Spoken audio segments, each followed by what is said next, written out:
Browns continue preparations for the Bengals Week 18 on Sunday, but Jim Schwartz today, Mary Kay, he addressed the media and you asked him, does he aspire to be a head coach? Of course, he was a head coach in Detroit, then he went back to being a defensive coordinator, had his health issues that put him in Tennessee. Now he's back, he's leading the number one defense, so the qualifications are certainly there for Jim, and he didn't sound like someone who isn't interested in being a head coach again. No, he actually admitted, and I was surprised, that he aspires to be a head coach again. I didn't think he was going to really go there. I thought he was probably going to say, we're just worried about this game, and he didn't say that. And it is time to start making those phone calls. I mean, it is Black Monday coming up. 3 teams have already fired their head coaches. As many as 6 more can do the same. And I think he's going to get some phone calls. And if I were an organization, I would be running to the phone to call Jim Schwartz. I think he would make an excellent head coach. And just like the guy that gave him his break in the NFL, Bill Belichick, sometimes these guys, when they get that second opportunity, it can make a ton of difference for them. Ashley, this is the price of success. Browns fans shouldn't stress out about this. This is a good thing when you have coaches on your staff, whether it's an older guy like Jim Schwartz or some of these younger coaches who may get coordinator opportunities. This means your organization is healthy.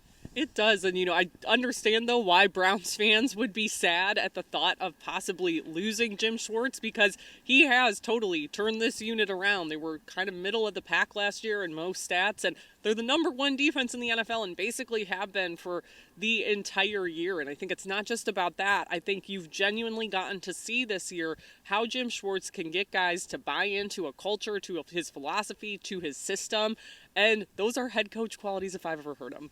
Now, the Browns have 5 Pro Bowlers. That was announced on Wednesday night. 3 starters in Denzel Ward, Joel Bitonio, and Myles Garrett. 2 others, and I was going to try and do this. I wasn't sure if I'd get them all. Amari Cooper, and who am I forgetting, Mary Kay? David Njoku. David Njoku. I'm sorry, David. Congratulations, David. Also 6 alternates. Among the alternates, Dustin Hopkins, which was a little suspicious because it feels like Dustin Hopkins, and Bubba Ventrone certainly said this today, it feels like Dustin Hopkins should probably be a regular Pro Bowler. Yeah, he really should. I think he should have made it. And when you go 8 for 8 on kicks of 50 plus and you win 4 games for your team and then also really another one in Indy, you really should be right up there as the Pro Bowl starter. But, the competition, as we know, is very stiff. And, he definitely has the vote of his coaching staff. I can't believe I forgot David. I feel so bad that I forgot David. He even video bombed us like a week ago. Anyway, Ashley, again, we talked about Dustin on the pod. We talked about Martin Emerson not even being an alternate, so some snubs certainly on this team. Yeah, I think Martin has definitely been up there as one of the best corners in the league. He's gotten to show his size, his physicality. I think Denzel's obviously definitely deserving, but really to me, both of those guys are. I was a little bit shocked that he wasn't even on that alternate list. And then with Dustin, I think, Dan, yesterday before we saw the full roster, we were like, oh, maybe he lost out to Dicker the kicker out in L.A. His percentage was a little bit better, but here it's Justin Tucker, which, like guys have said all day, obviously we know it. Justin Tucker's a future Hall of Famer. He's one of the best kickers in the game, but this year, when you look at his body of work next to Dustin Hopkins, it's hard for me to rationalize it. It just makes me cynical about the Pro Bowl decisions like this. We've broken Ashley down. She's now cynical about the Pro Bowl. Okay, a couple awards to mention here. Our local chapter of the Pro Football Writers of America, Mary Kay.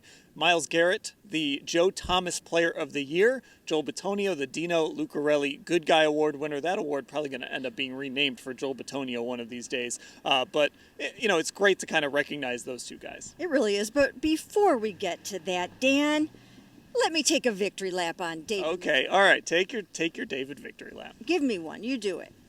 Mary Kay, David Njoku is a Pro Bowler. Thank you.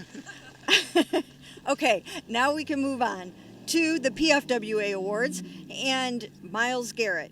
I think it was probably a unanimous choice, an easy choice for most of us to vote on Myles Garrett. He might end up being NFL Defensive Player of the Year, despite the fact he might sit out this last game. He's about 6th in sacks right now, but I think he's done enough to earn that award. And then, of course, our good guy is always Joel, and he'll probably get 10 more of those before his career is over. Yeah, I mean, look, there were plenty of candidates for both of those awards, but Myles, the unanimous winner, and of course Joel Bitonio. You could give it to Joel whenever you want, really. You really can. I mean, he talks to us after every game. He talks to us every week in our little scrums that we have in the locker room, win or loss. He's the first guy I think most of us look at whenever this team loses because he's been here so long and been through so much at this point. I mean, gosh, the guy even did a press conference post-game. In that game, he hurt his back and couldn't move. So that right there might have pushed him over the top. I know some other guys, Greg Newsome got some votes, Anthony Walker Jr., other guys who are really great when it comes to dealing with us and answering our questions. And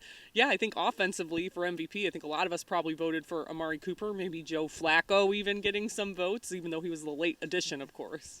Okay, and we'll just say it one more time. Mary Kay, you were right. David Njoku is a Pro Bowler. Well deserved for David, so congrats to all of those guys. Full coverage of the Pro Bowl, those awards, everything else that happened in Berea. It's all at cleveland.com/Browns.